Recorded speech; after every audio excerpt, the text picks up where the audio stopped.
Let me just set up a few things here.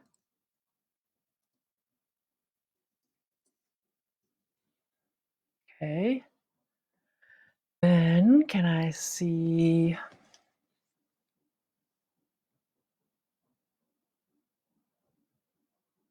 Oh, no, here I am. It's so funny. It's been a while since I've done a live and things have changed.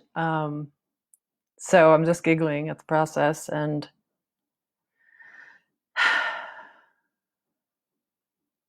then trying to get organized. So hopefully I can see comments. Ah, all right. Looks good. Here we go. It's a rainy day, so it's good time for story. That's how it feels to me anyway.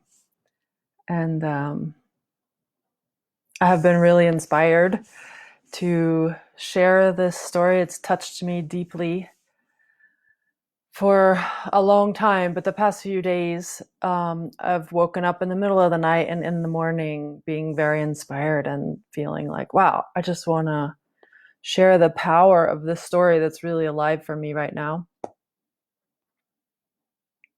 So I'm going to do that, and that's the story of Shankara. First, I want to show you. Hi. Thanks, Gregory. I want to show you one of my favorite pieces here in my outfit. Isn't that amazing? Oops, I'm covering the microphone. It's a perfect outfit for the topic.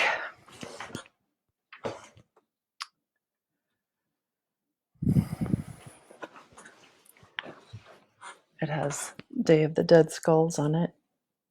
Beautiful artistry.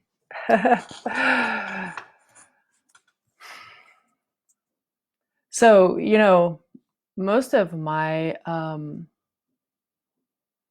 hey Fleur, most of my meditation experience has been driven really by the direct experience of my inner world through my body. Oh, there's the hummingbird. So every year the hummingbirds make themselves apparent when they first come in, and they come to the door and say, "Oh, it's time for you to put the food out." And the hummingbird just in this moment came to the window and said, "Hello, where's the food?" So they're a little early this year, a week or two. Anyway, it's a good omen for this storytelling moment. Oh, hey, Kalyani. Thanks, Gregory, for appreciating my garb. So, as I was saying, I have read some texts, very little comparative to what has been revealed to me in the inner space in meditation. And so I don't know a lot of the stories that maybe people who have done spiritual practice, who have been taught by a teacher in the external world, or have read a lot of texts. I don't know those stories necessarily. And so it's, even though I've been really meditating for 20 years and heavily involved in the Vedic tradition in many branches of that, both through yoga and Vedic astrology especially, I don't know a lot of the background of it. And I only recently, within the last year or two, came to the story of Shankara. And it's a beloved story to me because it feels like it reflects my own path even now. And I want to share it with you because I find it very powerful. So Shankara is a brilliant monk. He actually started the monk tradition of the Vedic way, called the Sannyasin tradition. And they're really renunciates, really renouncing everything in the world as a practice of being non-attached, working with non-attachment.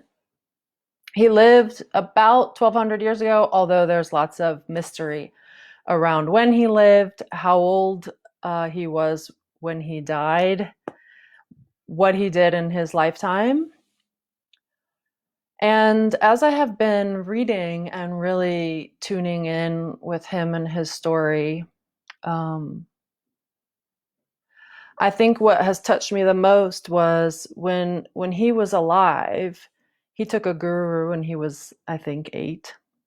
He began to learn the Vedic way. He wrote Sanskrit and wrote a lot of texts in Sanskrit. And he started writing at 8 and he stopped writing at 16. And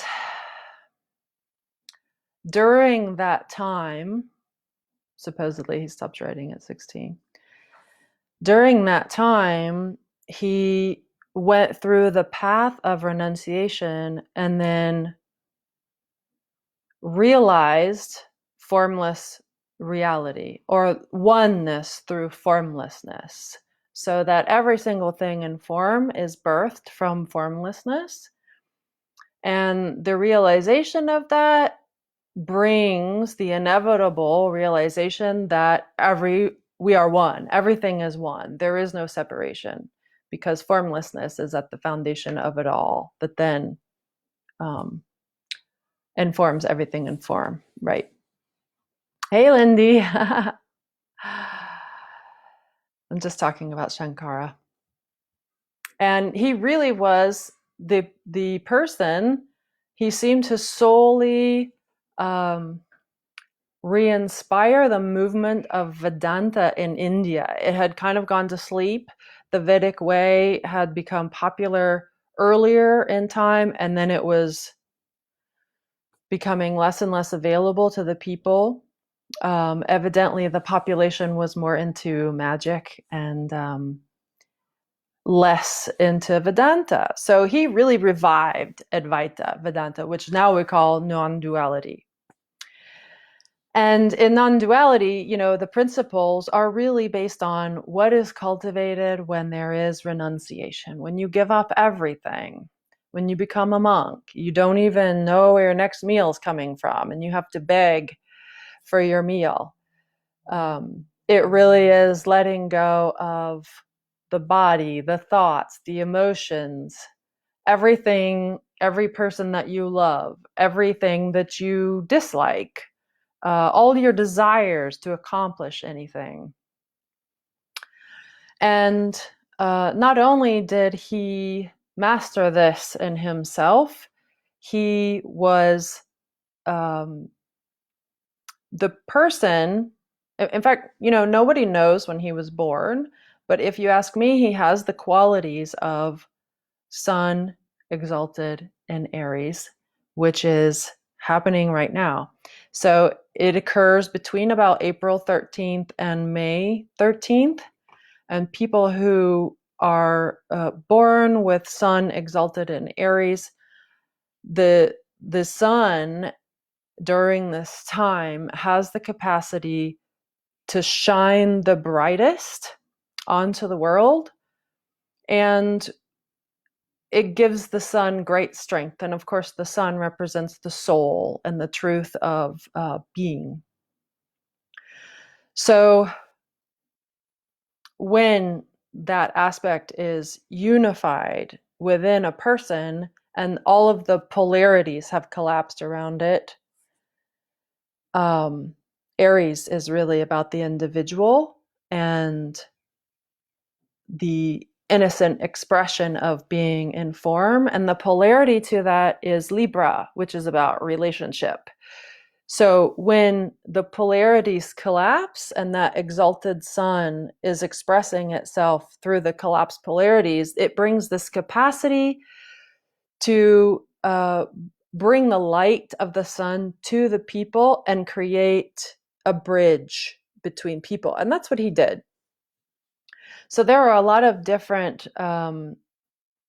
opposing Vedantic views and also religious views in India at that time, he successfully went out to the people and created a bridge between them, and was known for his argumentative capacity and the power of truth coming through him, really, so that people could see where their own ways weren't necessarily meeting that truth, and each opposing force then was united through the coming together of that truth.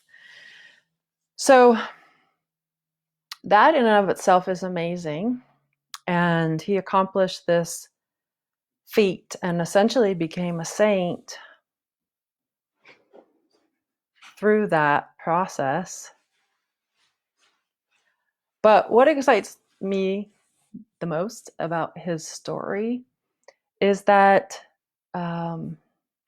after he had revived Advaita Vedanta and non-duality into India, and he became so well known for this, he was the symbol of non-duality in India, he gained his ultimate realization.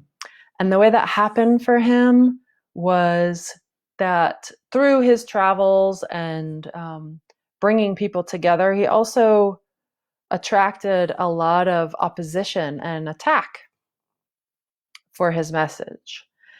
And specifically, because that period of time in India, the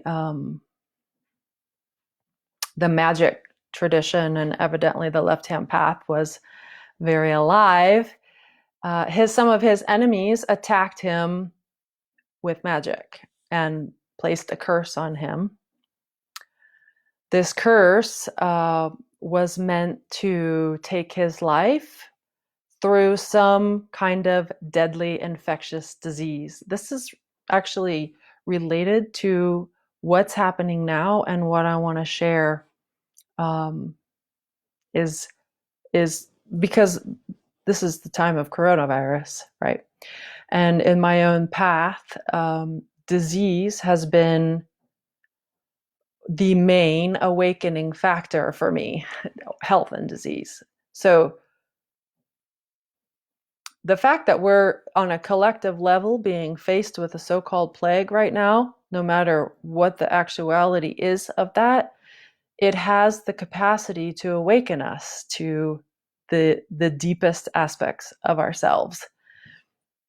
And that's what happened with Shankara. He was cursed with a deadly disease, and through his inner exploration around the experience of that curse, he went to a deeper level, something deeper than non-duality and Advaita. And that was the discovery and the realization of Devi Ma, or Adi Shakti. So in the renunciation, there is the realization of formless reality. And when you continue to renounce everything that arises, it takes you to subtler and subtler levels of form, right? So in the beginning, Shankara is considered to be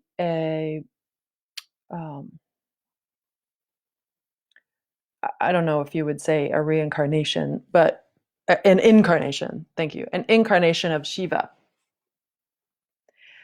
And that's what happens when there's continual renunciation, is you renounce, renounce, renounce, and then go to deeper levels of subtle form. And that subtle form is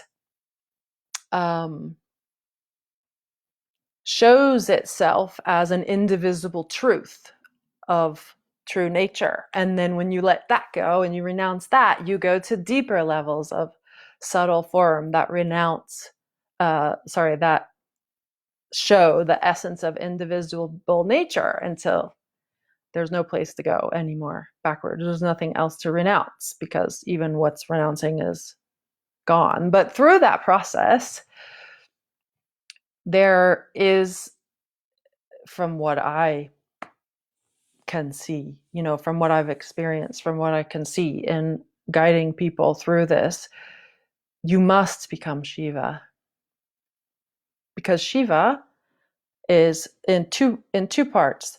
One, Shiva is the formless itself, the formlessness itself. You could talk about it that way. Also, one of the first things to birth out of Shiva, or out of the formless, are the subtle forces, the gunas, sattva, rajas, and tamas. Sattva being let's talk about tamas is the destructive force of nature.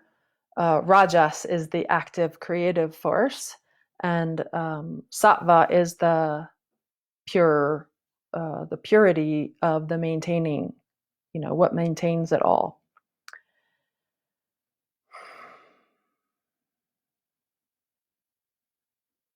It's funny, I'm just revisiting whether I got that right, the explanation of the three, but I know them more as because my direct experience corresponds with what corresponds with the head, or the upper dantian, is Rudra, the destructive aspect of Shiva. What corresponds with the middle dantian is Vishnu, which is the preservation force of nature, right? These are fundamental forces. You can't have anything without these three forces. And the belly is the creator, the creative force, what ushers things out of the unmanifest.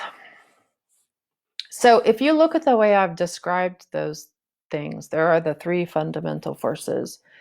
When they combine, the union of those is Shiva as a personified entity. They're the three masculine forces, although that gets more complicated. But the three masculine forces, and when we merge them in ourselves, then the three gunas are continually in balance in the expression of being, right? But you got to renounce that because as soon as the realization occurs of the unification of them, then the next challenge will be renouncing that. And that's what happened to Shankara. So he became Shiva, and as Shiva, he delivered the truth, the medicine, to India. And through that delivery, Vedanta was aroused again in India. And today, the sannyasin tradition is still very alive in India, of course, and many of the gurus and teachers that have come out of India are being birthed directly from Shankara.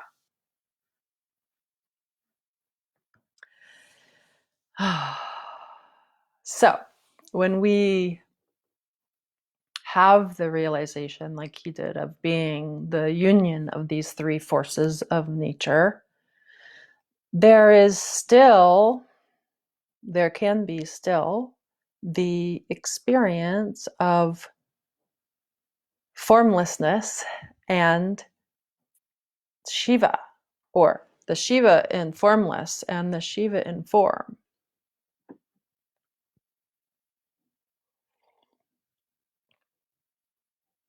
The interesting thing about non-duality is that really it's all about formlessness. That's the way I would put it. Because the realization of formlessness, within that, there can be no duality. And yet, there can be separation between that formlessness and form. And that is the final duality to bridge. So, late in his life, Shankara, having gone through everything that I shared and all of the realizations, he, at this point of having realized the both levels of Shiva, he received this curse from somebody outside of him, sending him a deadly disease, a bacteria, a virus, a pathogen, right? Through the exploration that sent him into, the question becomes apparent, is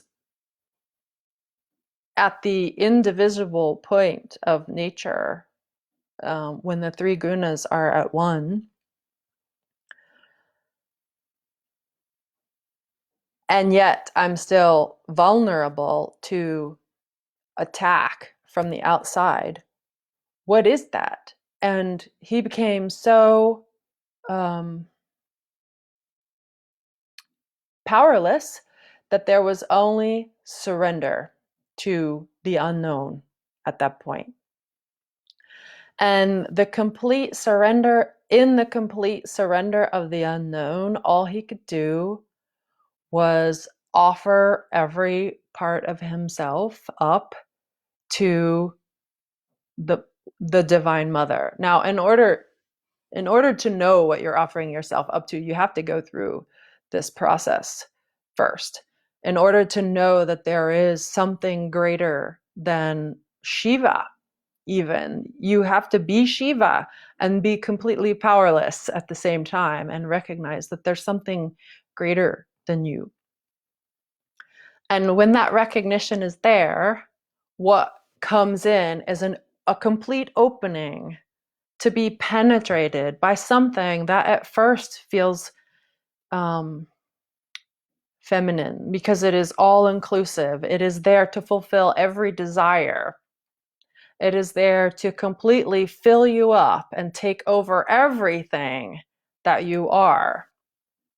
It is the formlessness that rushes in and penetrates everything in form. And when that happens, there can only be the richness of devotion. When there is still separation, because this is a process, right?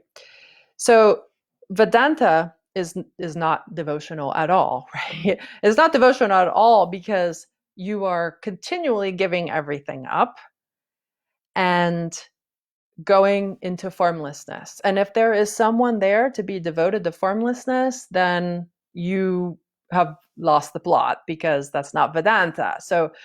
So if there is devotion, then that's not Vedanta, let's say. Let's put it that way. And in that way, non-duality can seem kind of dry to me.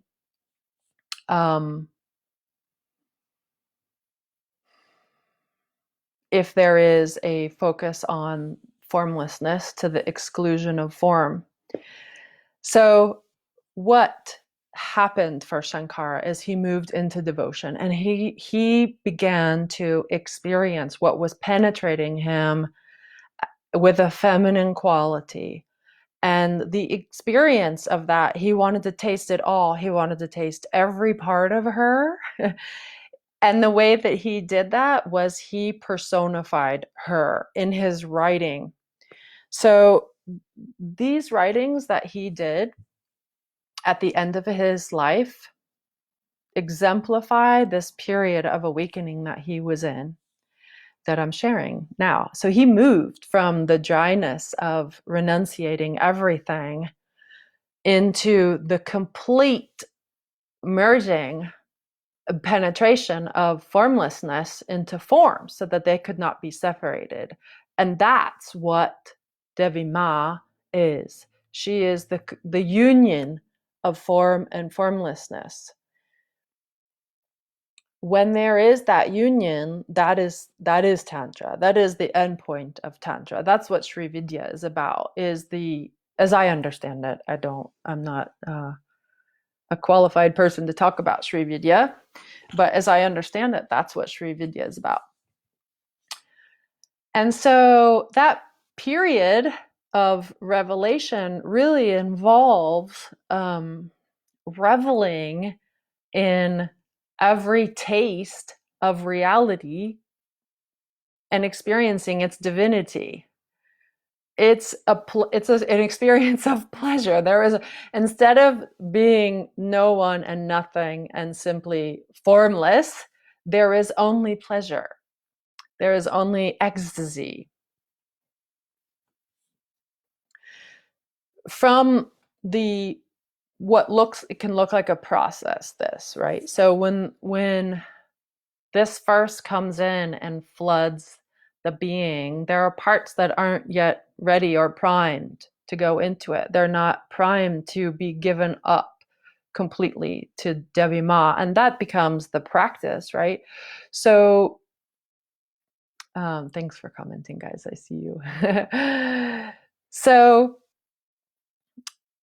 now if I can remember what I was saying. Oh, the practice. So what um Shankara did was he wrote out how to worship Devi Ma. And this was new because worship wasn't a part of Vedanta until this came up. And the way he proposed to worship Devi Ma, the texts are grand. Like, here's one of the books.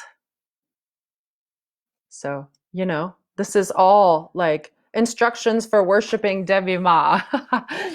And it really is. Oh, someone's sending me a message. It really takes you through, wow, look at her. She's amazing. If you could see her as a personification and revel in her every part, her hair, her lips, the way she looks at you, the way she moves, her yoni. Oh, this is like Shankara, doing the practice. Oh my God. Ah. And that's because the feeling of ecstasy that's coming in, and while there is still someone who has the capacity to experience the separation between form and formless, that one is in awe, and it is devoted and flooded with beingness, which really is about kundalini and chi, because you're sitting at the source of everything. You're sitting at the source of what is chi and what is life force, really. Eventually, mastery of that comes through greater mastery of that comes through this initiation. So in his directions for worshiping, which really means merging with Devi Ma, we've now taken this word worship and we have created a relationship between self and other that is related to submission and dominance. That's not what worship is meant to be, as far as I understand it. It's meant to be a complete communion or merging of entities. So he's offering these instructions for worship in this vein. Worship means become her. Let her become you. And the only way that you can do that is to completely give every part of you up. The only way you can give every part of you up is to see and experience every part of you. So that's why it takes time, in the light, which is not actually light. I experience this as a deep, dark ocean that comes in from behind and fills my being. When I was reading the Siddha books, they were elucidating the path of Kundalini awakening into the final step. And the final step for them is represented, well, there's lots of different ways you could talk about it, but one of the final steps is that what is feminine, the indivisible feminine, comes in from behind, and no longer is the feminine experienced in the front or the Shakti of the world and Shiva or the masculine behind, but the feminine comes in from behind. And when that happens, she does the equivalent of standing on top of Shiva, even the absolute, both Shiva as the absolute and Shiva as the prime yang energy in form. She stands on top of both of them and masters both of them. Both of them, and then hence all of creation succumb to Devi Ma. The details of this are laid out in such amazing detail in Sri Sundarya Lahari, which I encourage you to read if you're interested in what I'm sharing.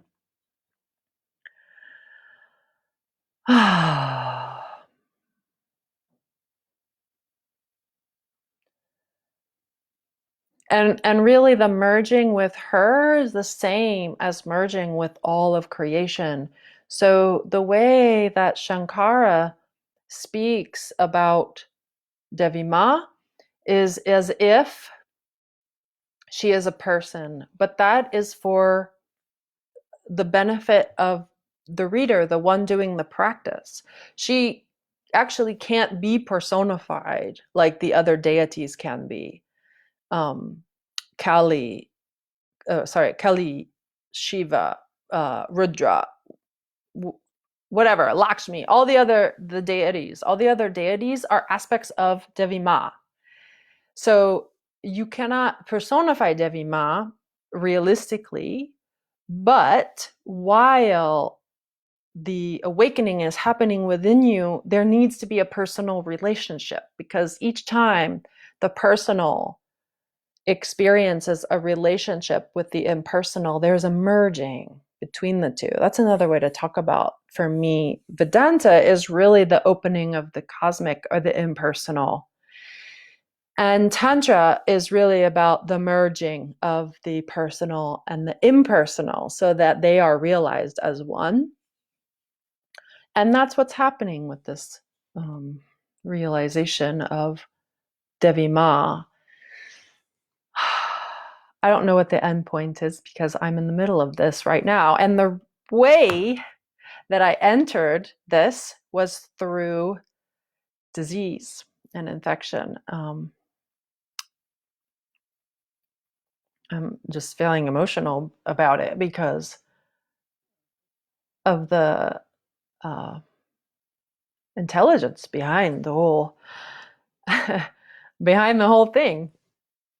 So I started having these pretty strong and infections about a year and a half ago, and I have had 5 or 6, maybe 4 or 5 instances of just getting ill with no apparent reason. And I have my own way of working with illness, so I don't usually go to the doctor, although I'm open to that when it needs to happen. So through this exploration, of course, I have visited the seed of what's happening in me as I'm progressing through the illness. And I'm going to say more about this later. I will share all of the revelations that I had, but suffice it to say that it has been my entrance, my initiation into this experience with Devi Ma. And it doesn't elude me how that is relevant to a virus plaguing the earth now, and the capacity and the potential for us as the collective to open to something of this power, even if each of us individually doesn't move completely into the indivisible experience of what I'm sharing. We can move closer as a collective. And that's what moves me. So I have a lot of details about that. I'm not sure when or how I will share it. Excuse me. But the story of Shankara, the story ends after he achieves this realization. And I looked up some things about him online. Evidently, he died when he was 32. But when I looked at how he died, I thought, oh, that's weird. 32. How did he die? What I saw, and there's a lot of mystery around his life, which is appropriate seemingly. But how he died was he walked off behind a hill in southern India and he never came back. So I would hardly call that dying, which is the entrance into the discussion around immortality and the change in the nature of human that this realization ushers in to the expression of what we are. So I really enjoyed sharing that story, and I still feel very moved. I appreciate everyone's. I'm just looking at some of the comments here, and I can't actually see who's on, but I can see who's commented. So thank you, Polly and Lindy and Sarah, Gregory, Caliani, and Fleur.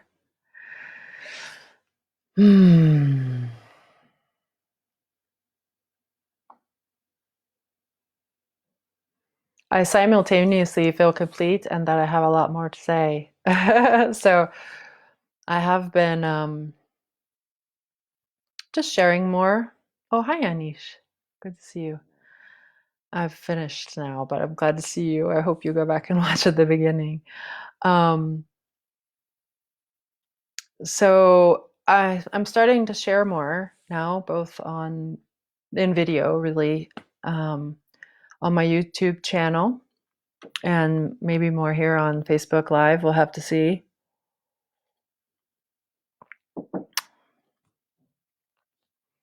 So I look forward to that. I look forward to hearing from you. I like your thoughts and feedbacks, and I will see you soon.